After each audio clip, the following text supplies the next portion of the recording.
Really. James is also one of us. And now, Comrade Shimabani, Comrade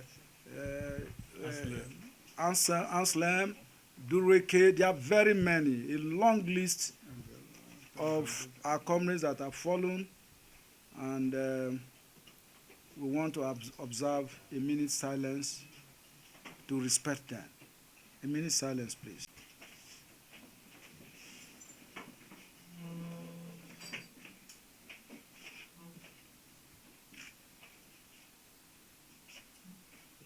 And ex-convicts parading at the presidential villa with the sinister agenda to determine the fate of Nigerians with the purpose of derailing democracy.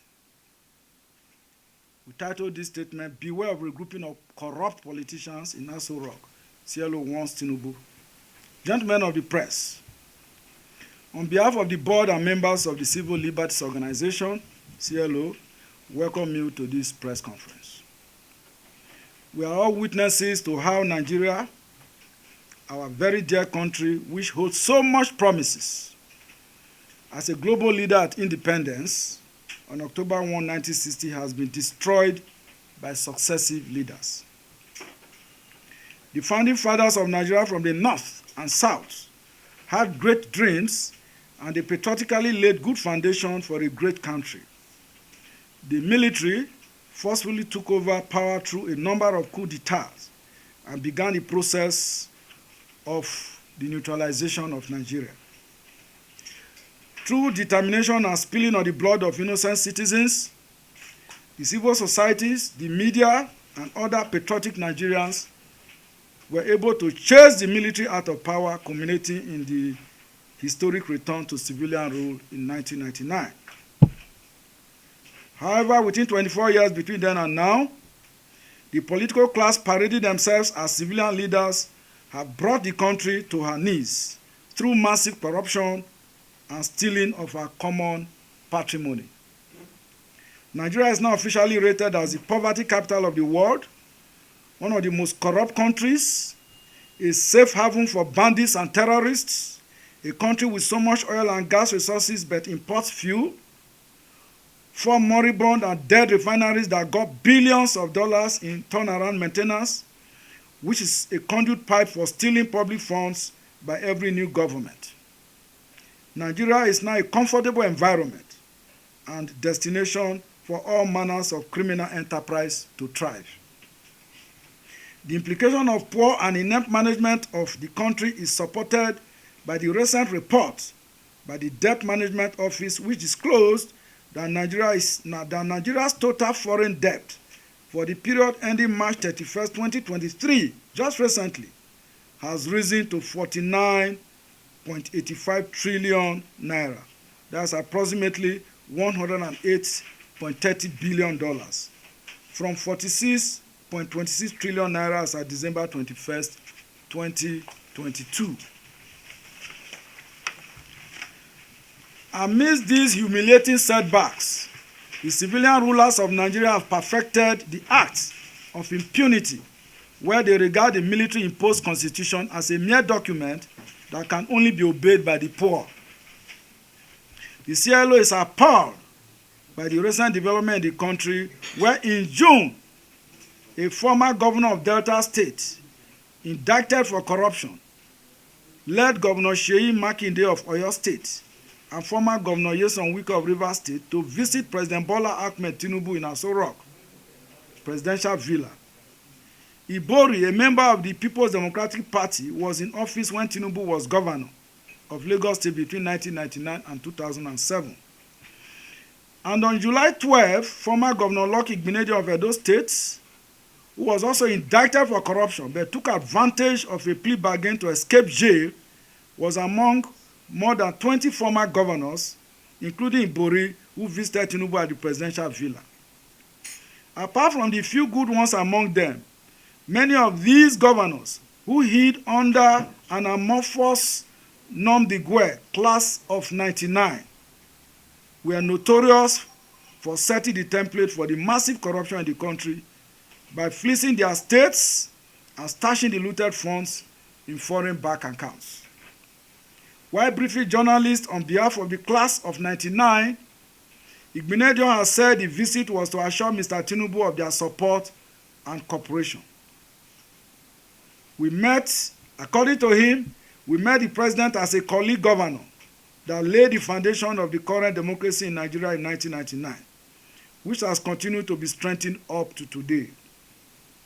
Igbenedion claimed that they went to congratulate Tinubu on his election and to thank him for appointing one of them, George Akume, as the secretary to the government of the Federation.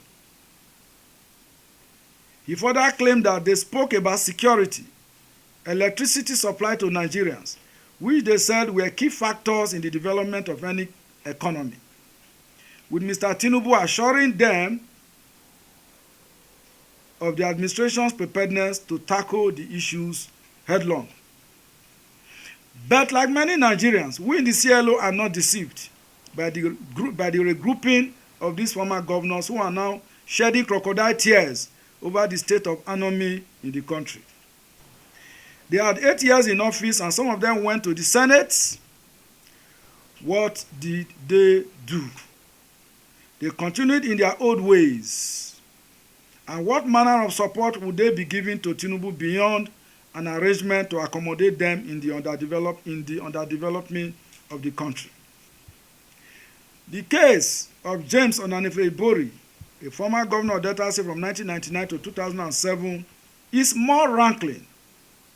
He is officially the only former governor who was jailed in a foreign country. He was in 2012 sentenced to 13 years in prison for money laundering by a court in the United Kingdom.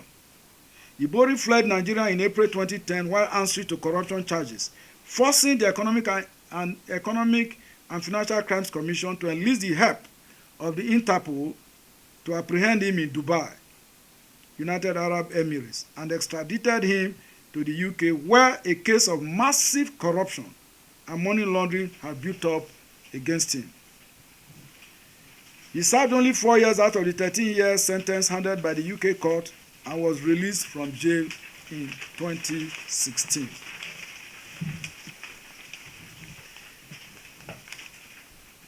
A very powerful politician, Ibori is said to have stolen more than $78.5 million of Delta State public funds and partly funded the election of the late Umar Yar'Adua as president of Nigeria in 2007.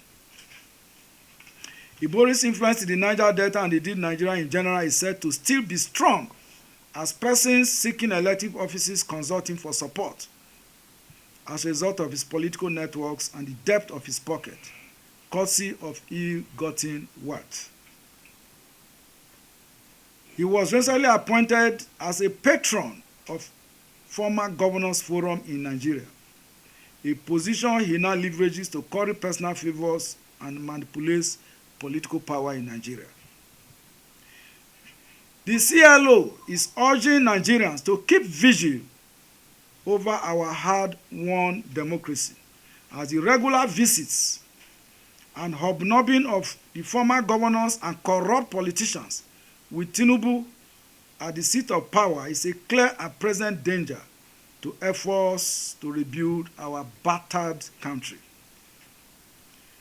We appeal to President Tinubu, whose election is being seriously challenged at the Election Petitions Court, to not convert the highest office of President of the Federal Republic of Nigeria into a rehabilitation center for politicians who put the country in this sorry state.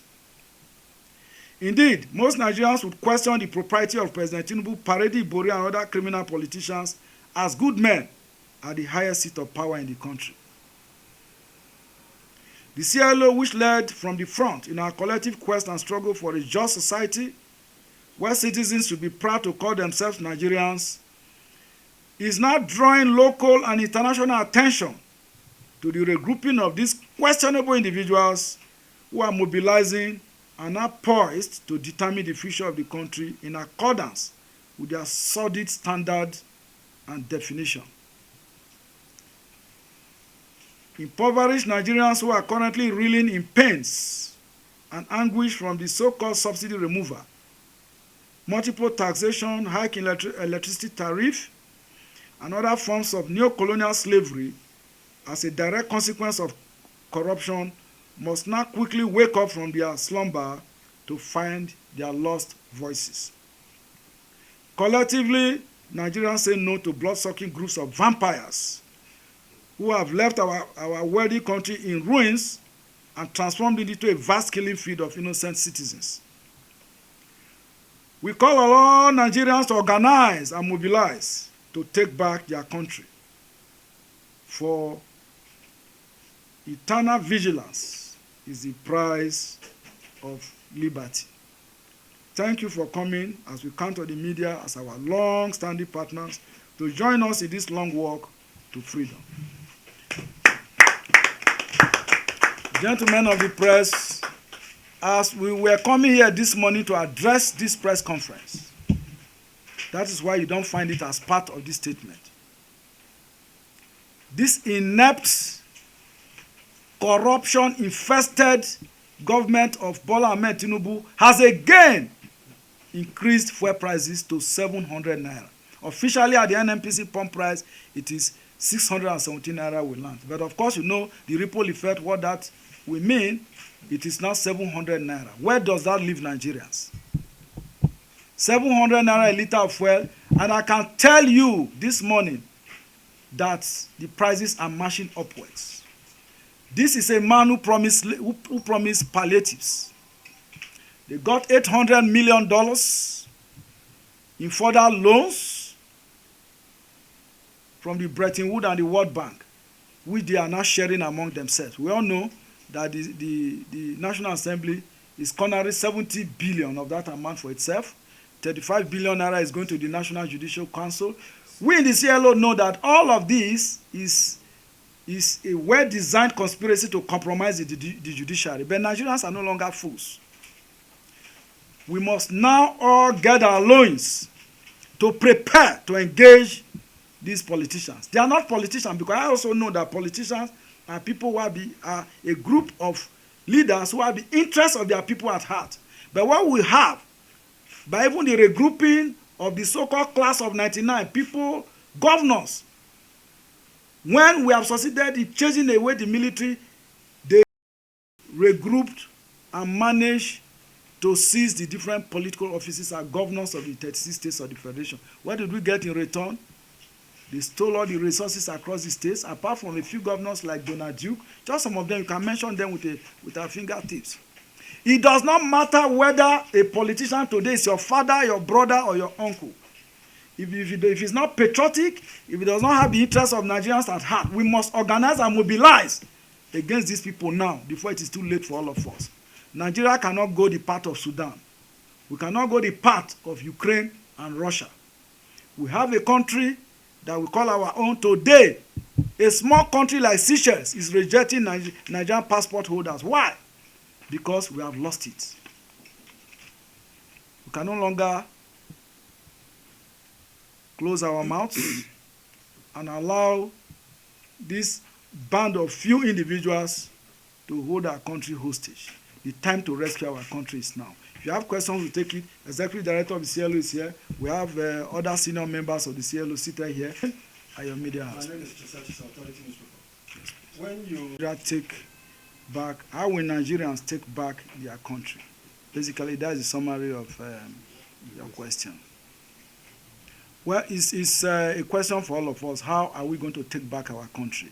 Are we going to sit back, just throw our hands in the air, and say, oh, these people are bigger than us, they are more powerful? We can take back our country by individually raising our voices and collectively raising our voices. Because a country of 200 million people, if you have 50 million people talking, saying, telling the government that enough is enough, I'm sure they will be very uncomfortable. So they are doing what they are doing because the rest of us are just quiet. Each time they push the bar, we adjust. They push the bar, we adjust. But if they push the bar, even in countries, in Tunisia, you know how the Arab Spring started? It is just a card pusher, somebody, just a local government, they increased the tax and asked him to pay some few pennies more. And he said no, that he cannot even make profit from what he's doing. And then they seized this, whatever he was pushing to sell, and took it to the office. The man just simply went to his house, told his people that he's going to kill himself, that his only means of livelihood has been taken from him. He took fuel, went there, set himself ablaze. And the people he told others that this is the reason why this man set himself ablaze. And he just caught on. Before you knew it, everywhere was ablaze. But Nigerians are used to tolerating suffering. How you guys got here this morning, I'm sure you went through harrowing experiences. You are going to return from the money you even pay in getting here. By the time you are living here now, it's doubled, it's tripled. And then you just go to your offices again, you adjust. Maybe the quality of food you are eating will have to drop to give way for further expenditures. Now, the question is, how long are we going to tolerate this direct assault on our livelihood? This is an existential issue. It's about life and death. It's an existential issue. So if you do not rise up, whether you're a lawyer, a medical doctor, a journalist, whatever profession that you find yourself, if you do not say that enough is enough, I can tell you, oppressors do not give up. The only language oppressors understand is a stronger force of resistance. When that comes, the CLO is not going to negotiate with them. We're not going to hold any meeting with anybody. We are going to continue what we are doing. We have a tradition. The CLO have a tradition of resisting obnoxious and oppressive policies. And we are not going to hold meetings. CLO has never held meeting with any government. Whether you are a governor or you are president, we have never had that tradition of, we monitor the process of governance under our governance and democracy program. Once we see that the policies that is being pushed out by any government, whether at the national or subnational level, is anti-people, we confront it. That's our strategy. And so, for us to confront it, we need to also educate Nigerians, inform Nigerians that this is now the path to follow. When Tinubu came on May 29, he gave an address where on that day he said he was taking up fuel subsidy. And the thing opened debates. You know, we were watching as an organization how and what strategies Nigerians will adopt in dealing with that. Nigerians simply adjusted. We have a duty as a human rights organization. We don't just say we are a civil society organization. We are a human rights organization. And the right to life is inherent, is inalienable, is given by God. So when government push policies that seems to push you into extinction, you have a right to resist. It is within the ambits of the law for you to to resist using every legal means at your disposal. The truth is, if this morning we can find 500 Nigerians who will go to the gate of the National Assembly and sit down on the floor, that nobody is going to come out and go out. Even if you shoot and kill, they will be tired of killing. We all know what happened at the Tiananmen Square in China in 1989 or so, where the Chinese army, the People's Army of China, were using armored cars to crush the Chinese who embarked on peaceful protests. It is on record that they crushed 50,000 Chinese. And that was what brought about the Chinese, the quote and unquote, the My Chinese Revolution that have brought China today as a world power. So if people think you can sit back, you can relax, and use your small salary to be adjusting, the scale, you adjust such that the scale itself will overshoot. There will be nowhere to. I think we are now at that point. In time. And that is the kind of message we will be passing out. Somebody cannot be giving you peanuts, then you sell your birthright for a pot of soup. God will help us. During the struggle against the military rule, the radical student movement was there. It was not only the civil rights organizations. The radical labor movement was there. The radical media was there. This man was one of the editors in the Insider Weekly. We saw what happened at Yoruba when they invaded the office and got all of them and imprisoned them. The same thing with him. He was a consistent visitor to the prisons and detention camps. In Enugu, I was arrested at the Adoration Center, where I went to share anti-Abacha leaflets. Lectured and handcuffed and kept in detention for 33 days. The day Abacha died was the day he gave instruction to us for us to be brought to Abuja. Dr. Tomanko, Professor Denta Udenta, Lex Haitolomo, the PA to late Nahoro, and Barrister Benedict Ezeaku. We were in government house in Enugu when Abacha died. That is the intervention of God, not our own power. Then we have the international community. There was a time Oshomole was backing that he would remove the president of Senate and his vice from office, whether by crooks or hook or whatever. We did a letter to the international community, all the embassies here, and the European Union. And they warned Asorok and Oshomole. And you saw that he kept quiet until they served out. When you keep silence in the face of tyranny, you suffer it. But when you confront the siege, you get freedom. So there's nothing that will stop us from engaging this class of Nigerians. So tell them, look, we have no society to live. If we don't do something now, we are in trouble. That was how Fidel Castro at the age of 26 years, a lawyer too, organized the civil people, students, workers, artisans, and people in Cuba in 1953, and said, I have fought these people from the lowest to the highest court in Cuba, when Batista Fulgencio was enthroned by imperialism to govern Cuba, and said, we don't have a faith in this country. Students were selling their shoes, selling their books. Everybody was contributing to the struggle until 60 years in 1959, when Cuba took over Havana. Castro took over Havana, and they formed the government, and he has been there till he passed off. So if you keep quiet, these people think that the society belongs to them. Some of us can no longer put food on the table for our families. Our children can no longer go to school. There are no hospitals, but they fly overseas to be treated overseas, over there when our people are dying. So we can no longer keep quiet. We will organize all agents of struggle to confront these people and tell them that Nigeria does not belong to anybody but to all of us. Thank you. And other downstream industry will also fall out from there. How much do we need to fix some of our epileptic system to earn the confidence of Dunlops and others that have left this country out of lack of confidence? So if you are pumping so much money to individuals, and I want to tell you that each time government tells you or they advise that give people cash, there are people always waiting. People always waiting to use fictitious name to collect those money. Those money, I will assure you, will not get to 20% of Nigerians. So if they have that kind of money, let them fix Ajakuta. Ajakuta will give people job. Let them also fix some of the things that have made a lot of companies to leave Nigeria for other countries. That way, you will be creating more jobs and empowering people the real way. Okay. Practices. My own idea is this. If Dangote can use $17 billion to build a refinery that is second best in the whole of Africa, and when you look at Buhari's administration till today, and look at how much they say they have used in the turnaround maintenance of all these refineries, you will see that we have not been able to put in place a decision to maintain the refineries. The reason is that the same class of politicians that are in power are all behind the issue of importation of fuel. And you will agree with me that it is not possible, it is not easy for a man to close his own business.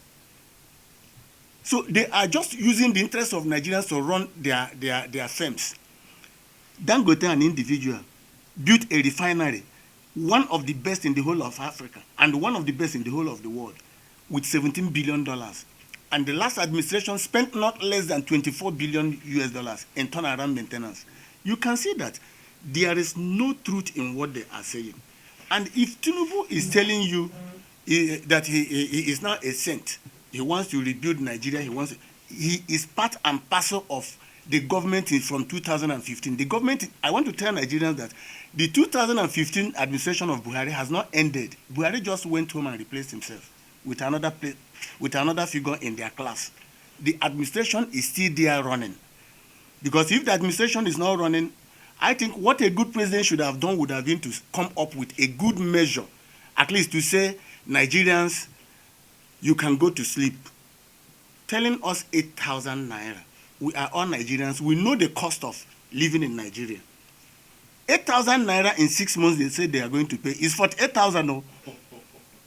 So just tell me, let us be true to ourselves. What can 48,000 naira do to a family or to an individual who doesn't have a wife in a week?